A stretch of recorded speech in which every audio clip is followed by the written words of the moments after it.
जय राम, जय जय राम। श्री राम जय राम, जय जय राम। बोलिए सियावर रामचंद्र महाराज की जय। श्री भरत जी राम जी से कुछ निवेदन करते हैं। भैया, गुरु जी की आज्ञा से आपके अभिषेक के लिए मैं सब तीर्थों का जल लाया था, इसके लिए क्या आज्ञा है? और दूसरी मेरी इच्छा है कि चित्रकूट के पवित्र तीर्थों का दर्शन करूं और आपके चरण चिन्हों से अंकित यहाँ के वन, नदी, पर्वत, भूमि का दर्शन कर लूं। प्रभु पद अंकित अवनि विशेषी, आयशु होत आवहु देखी। भरत जी के ऐसा कहने पर राम जी बोले, भैया भरत, अवश्य देखाओ, किंतु श्री अत्रि जी की आज्ञा सिर पर धारण करो। अत्रि जी यहाँ के अधिष्ठाता हैं। ऋषिराज अत्रि जी जो आज्ञा दे वहीं पर सब तीर्थों का जल रख देना। आकाश में देवगण राम भरत की सारी बातें सुन रहे हैं। अब तो इनकी सारी इच्छाएं पूरी हो गई। राम बन जाएंगे, राक्षसों का संहार होगा, हमारा कष्ट दूर हो जाएगा। खुशी खुशी कल्प वृक्ष के फूल लाए और उन्हें राम भरत पर बरसाने लगे। कहने लगे, भरत तुम धन्य हो, हे राम जी आपकी जय हो। धन्य भरत जय राम गोसाई, कहत देव हर्षत बरि आई। राम भरत का संवाद सुनकर अवध समाज और मिथिला समाज आनंद से भर गया। अत्रि ऋषि ने कहा कि यहाँ पर एक सुंदर कुआं है, इस तीर्थों के जल को उसी में रख दीजिए। और भरत जी ने पवित्र तीर्थों के जल को उस कुएं में रख दिया। अत्रि ऋषि ने बताया कि ये स्थल अनादि और सिद्ध स्थल है, समय के कारण लोप हो गया था, अब पुनः तीर्थों के जल से पवित्र हो गया। आज से इसको भरतकूप के नाम से जाना जाएगा। भरतकूप अब कहीं हहीं लोगा, अति पावन तीरथ जल जोगा। अब तो भरत शत्रुघ्न दोनों भाई नित्य राम जी और अत्रि जी की आज्ञा पाकर पैदल ही राम वन में घूमने निकल पड़ते। ऊंचे कैलाश पर्वत पर कथा सुनाते हुए भोलेनाथ बोले, उमा जी देखो राम भक्त की कैसी महिमा है। पृथ्वी ने देखा कि शत्रुघ्न और भरत जी नंगे पैरों बिना जूतियों के राम वन की प्रदक्षिणा कर रहे हैं। पृथ्वी ने कांटे, कंकड़, गड्ढे सब छुपा दिए।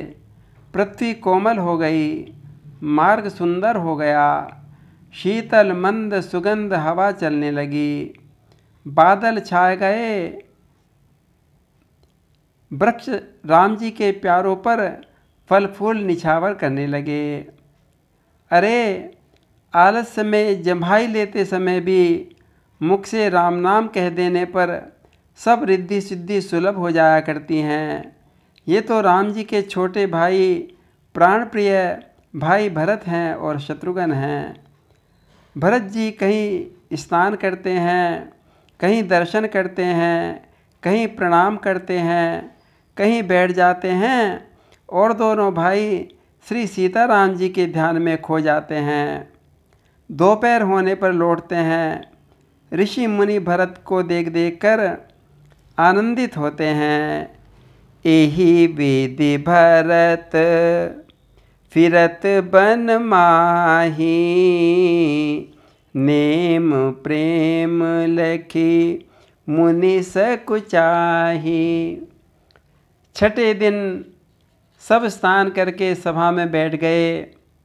आज प्रस्थान के लिए उत्तम दिन है। राम जी सकुचा रहे हैं, कैसे कहें। गुरु जी, जनक जी, भरत जी सबकी ओर देखते हैं और सकुचा जाते हैं। राम जी बड़े संकोची हैं।